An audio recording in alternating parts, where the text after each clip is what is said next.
Today, we will talk about how to sleep after umbilical hernia surgery.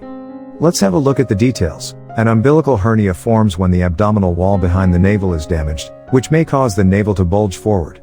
When this happens, the bulge can obstruct the intestine, reducing its blood supply.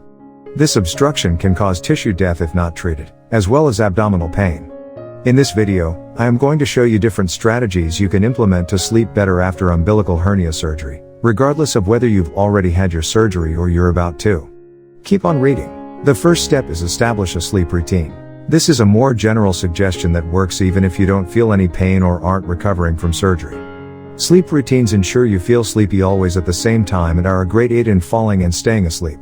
The second step is to sleep in a position that lets your abdominal muscles relax. Simply place pillows on your back to keep your back elevated.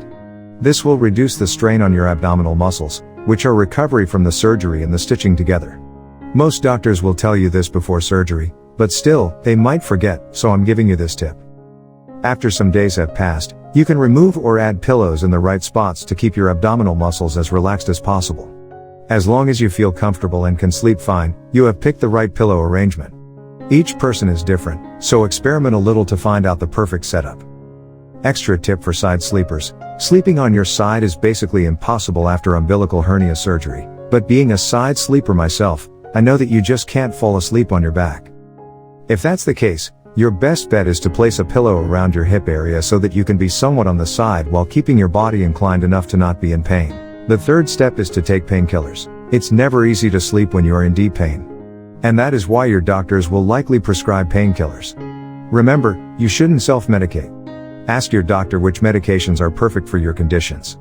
Otherwise, you might suffer from complications. Now, what to avoid? As much as possible, control yourself from too much twisting and turning, most especially when sleeping.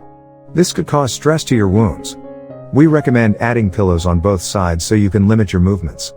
The recovery period after your surgery relies on different factors. But in general, it should be just around 1 to 2 weeks. It's not that long compared to other procedures. So, you just need to be a bit patient, follow our doctor's orders, and you are on your way to full recovery. Thanks for watching our video. Please don't forget to subscribe to our channel.